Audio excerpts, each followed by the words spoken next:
Ça doit être Louis, Monsieur Louis Herry. Et c'est 1883. Donc c'est lui qui a laissé l'une des plus grosses pierres gravées de C'est ça. la caverne des Lataniers. Dans le chapitre qui s'appelle Itinéraire du retour, il dit « Nous sommes arrivés à la caverne des Lataniers. Elle est un peu basse, mais abritée, sèche et spacieuse. Nous y trouvons avec joie inscrits les noms de messieurs Bernier, Sainte-Colombe, Leroux, Finet et Douillère. Cela nous prouve que nous avons suivi la bonne route. »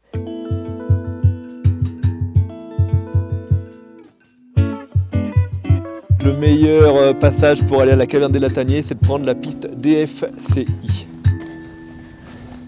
Nous sommes dans le vent, il fait un petit peu frais. Je suis avec Nicole Christie. Crestet. Crestet. Qui peut d'ailleurs se présenter. Qu'est-ce que tu fais dans la vie, Nicole? Je suis retraitée. J'étais professeure de SVT. Et maintenant, je profite de ma retraite pour m'intéresser à la nature, à La Réunion. Et tu animes un groupe qui s'appelle les Botaniqueurs. Avec un cœur en forme de cœur, quoi. Et nous avons assisté tous les deux samedi dernier à une conférence sur les fouilles archéologiques. Et donc on va en faire la reformulation. Tu vois, la petite construction là, c'est le signal qui était détruit. On l'a vu sur une photo ancienne, on l'a vu entier.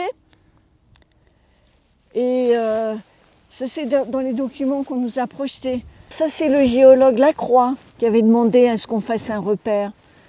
Parce qu'à l'époque où il est venu ici, il n'y avait pas le gîte. Et c'était important pour eux de trouver où était la caverne des Lataniers pour s'abriter. Tu vois, le chemin, il part au moment où cette partie pavée s'arrête. Voilà, il faut repérer ça. Voilà, et d'après ce que j'avais mesuré, c'était à peu près 70 mètres après l'intersection avec le sentier. Devant la caverne, c'était plus dégagé avant, il y avait moins de végétation. Mais maintenant, la végétation a repris ses droits. L'ancien gîte devait être par là.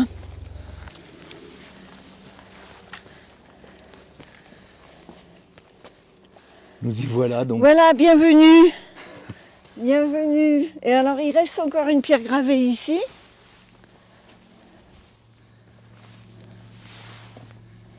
Eudel. Dans une ancienne bombe. Allez, on va rentrer dedans.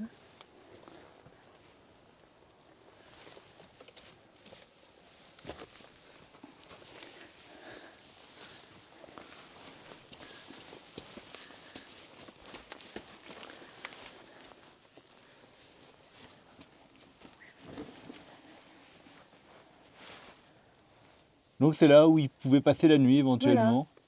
Voilà. Et là, c'est le mur qui a été démonté 2 fois et remonté. Et dans lequel ils ont trouvé pas mal de pierres gravées. Oui,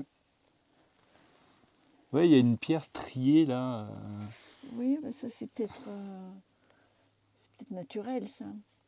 Ça peut être naturel ça. Oui, parce que quand la lave se déplace, tu vois, sur un substrat qui est un petit peu irrégulier, ça va conserver les irrégularités du substrat pendant l'avancée de la lave. Ça, c'est possible que ce soit naturel.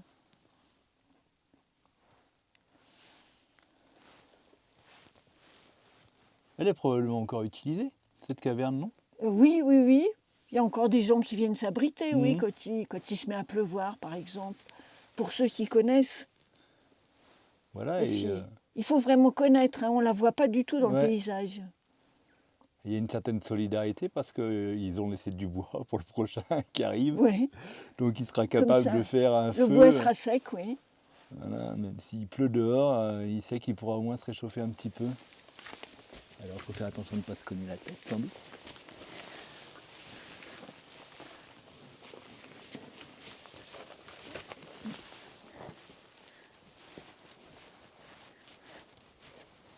Et quand ils ont fait les fouilles, ils ont atteint des profondeurs qui sont 40 cm plus basses que là où on se trouve actuellement.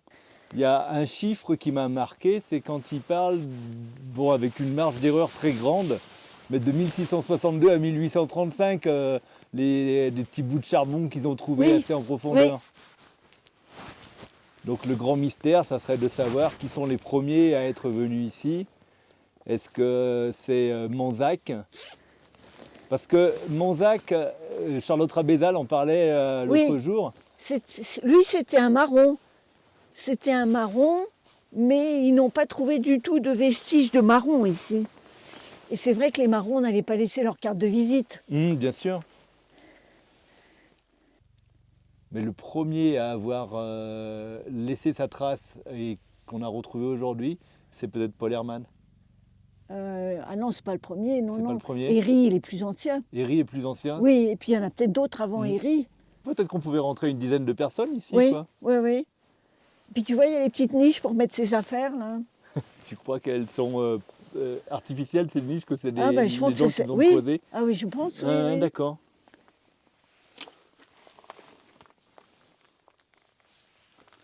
Il y a même un clou ici. Là encore, il y a un Oui, clou mais il y en a avec un bout partout des d'étiquette. petits. Ouais. Oui, il y a des petits repères partout, là. Ils ont mis ça pendant les fouilles, pour repérer les différents niveaux. Alors ici, tu vois, c'est les projections soudées au-dessus de nous. Et puis là où sont plantés les clous, c'est les projections non soudées. Alors, c'est quoi la différence? C'est quoi une projection soudée? Ben, c'est compact. C'est pour ça que le toit est solide, si tu veux. Ouais. Et là, c'est les projections non soudées, c'est-à-dire c'est meuble, et ça a été dégagé naturellement et aussi artificiellement. Oui, quand on dit projection, c'est que là, on est à l'échelle géologique. C'est Oui. quelque chose qui s'est construit avec des projections des volcans en éruption autour. Voilà. Quoi, hein. Et quand les projections se sont déposées, elles étaient encore en partie plus ou moins pâteuses, et elles se sont soudées. Mhm. Tandis qu'en dessous, c'est des projections qui sont retombées plus froides et complètement solidifiées, qui ne se sont pas soudées. Voilà, ben toi qui aimes bien dormir dans les forêts, là, tu pourras venir dormir ici. Voilà. On ne pourra pas porter le hamac, mais on mettra le matelas par terre et ce sera tranquille. Enfin, il faut prendre un sac poubelle, tu vois, pour te protéger de l'humidité quand même. L'humidité qui vient par le bas puis par le haut, parce que des fois, ça goûte un petit peu. Hein. Est-ce que ça aurait pu être quelque chose d'habité en permanence ici? Mais a priori, tout le monde est d'accord pour dire que c'est juste un lieu de passage. Peut-être un lieu de guet, parce qu'il y a une bonne vue. Il y a une bonne vue, oui. Et puis, d'ici, on n'est pas vu. Oui. On peut voir sans être vu, oui. Pour les marrons, c'est important. Avec la petite fenêtre au-dessus du mur, Oui. pour voir s'il y a du monde à l'intérieur. Une fenêtre ou une cheminée, hein. Bien sûr, oui, bah oui, pour faire sortir la fumée. Ah oui. Mais heureusement que tu étais là. Je l'aurais pas forcément trouvé. Ah non, ça se trouve pas facilement. Je te dis, avec Dominique, on connaissait toutes les deux et on n'a pas retrouvé la première fois. Il y a des cavernes comme celle-là. Tu m'as parlé de celle de caverne de Côte, pas loin. Oui. Et tu en connais d'autres aussi? Oui, il y en a plein d'autres. Les excursions au volcan, c'était un passage obligé de tous les scientifiques qui passaient dans l'île à l'époque. Enfin, là, il y a quelques semaines, tu as fait sur les pas de Commerson. Oui, mais Commerson ne s'est pas arrêté là. Mm-hmm. Commerson, ils campaient déjà, ils avaient des tentes. Et puis ils se construisaient des ajoupas avec les bruyères. Voilà, je crois que eux, ils se sont pas abrités dans des cavernes. Et quand il est arrivé par ici, ben le sentier pour redescendre, c'était le bras de Ponto. Voilà. Donc, je n'ai pas l'impression qu'il est passé à côté de cette caverne. Un petit peu plus haut, là, après la plaine des Sables, ils ont pris le bras de Ponto pour redescendre au Piton de Villers. Ouais. Voilà. C'était pas le même chemin, mais c'était le même genre d'expédition. Il y avait des porteurs. Commerson, ils étaient 43, je crois. Ouais. Parce qu'ils étaient, il dit 5 mètres, 5 locaux qui les guidaient plus ou moins. C'est des chasseurs de cabris qui connaissaient un peu la région. Et puis les esclaves pour porter tout le matériel. Apparemment, il y avait même une chaise à porteur. Ouais. Et je me demande dans quelle mesure Commerson n'a pas fait une bonne partie du trajet en chaise à porteur. D'accord, c'est pas fameux hein, Parce quand que- même. Sur le retour, on va faire un petit détour par la stèle José-Mont-Lorette. Regarde. Tu vois, les pipes, ça fait des aiguilles de glace C'est ça, ouais. qui soulèvent la terre. On s'appelle des pipes crack, je crois.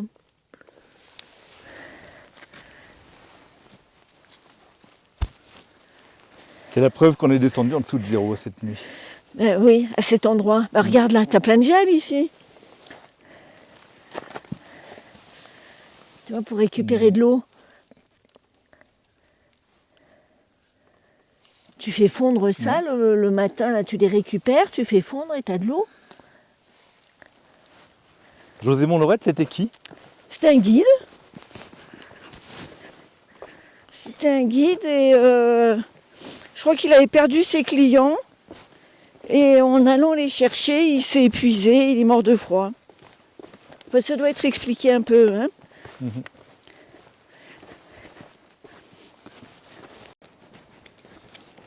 Voilà, j'avais bien remarqué l'autre jour qu'il y avait un S à Caverne du Volcan. Donc, ah bah oui, non, mais il y en a beaucoup. beaucoup. Hein. Il y en a beaucoup. Donc là, on part en direction du Morne-Langevin pour aller trouver la caverne de Côte. Et la caverne de Côte, elle s'appelle comme ça, pourquoi? C'est un monsieur de Côte, j'imagine? Alors, ces côtes, ça devait être. Je pense que c'était un marron qui a été tué dans cette caverne. Donc le panneau jaune nous dit que c'est interdit, mais la Attends. caverne de Côte se trouve avant les éboulements. Voilà, accès Donc, on peut interdit, le c'est suivre bon. Sans risque. Zone dangereuse. Et comme le sentier était interdit, ils ont mis la peinture noire par-dessus. Et bon, bah maintenant, il n'y a plus ni peinture noire ni peinture blanche, mais ça montre qu'on est sur le bon sentier.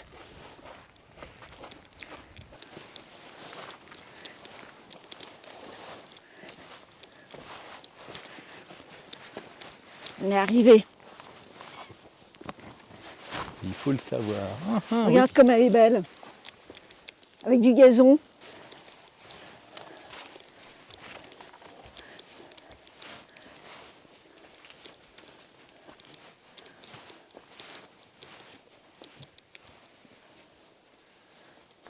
Donc là encore, on a des projections soudées Voilà. en dessous. Exactement. Et c'est ça qui permet de former la grotte. C'est ça qui fait un toit compact, Parce solide. que voilà, au début, ben, il y a des projections meubles dessous qui finissent par être emportées par l'eau, peut-être Oui, par les et puis, par humains les qui hommes restent. aussi qui accentuent un peu, qui agrandissent. Alors là, c'est pareil, tu vois, c'est complètement invisible dans le paysage. Mais de là, si on coupe la végétation devant, on a une belle vue. Il y a quand même des petites fougères qui poussent dedans. Oui, parce que là, ça goûte pas, mais souvent, ça goûte. Des petites et des grandes fougères aussi. Hein. Là, c'est une racine de branle-vert. Il y a des racines qui descendent, oui. Ouais. Alors, si les racines passent au travers, l'eau, elle passe aussi quand c'est humide.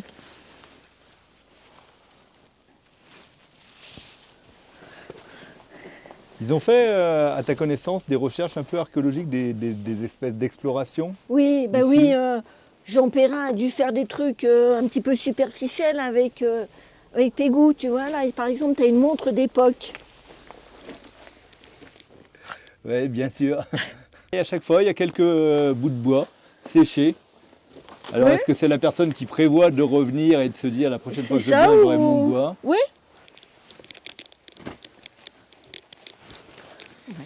Donc oui, s'il n'y avait pas de végétation, on aurait une belle vue sur la mer. Et tu vois, devant, il y a un trou Ouais, là. où il y a peut-être de l'eau hein, par moment. Ah oui, là, je regardais une fenêtre dans une petite arche, une mini-arche. Ouais. Et le trou, en effet, c'est là, quoi. Tu vois, c'est assez profond. Peut-être qu'il y a de l'eau à certains moments. Moi, je n'ai jamais vu d'eau, mais...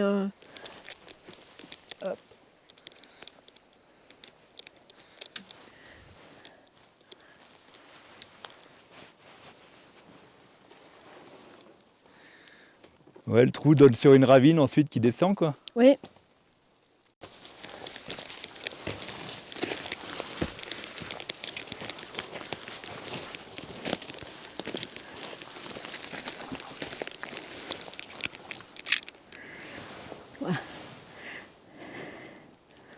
Voilà, la caverne de Côte. Alors là, c'est un autre style de caverne, mais peut-être que les habitudes n'ont pas changé. Et quand je dis les habitudes n'ont pas changé, c'est l'histoire de laisser son nom, tout simplement. Slaety, plus Alex, plus Clem, plus Kat, plus Chico, plus Bernadette. Est-ce que ces gens-là auraient eu la capacité de graver des pierres il y a 100 ou 200 ans?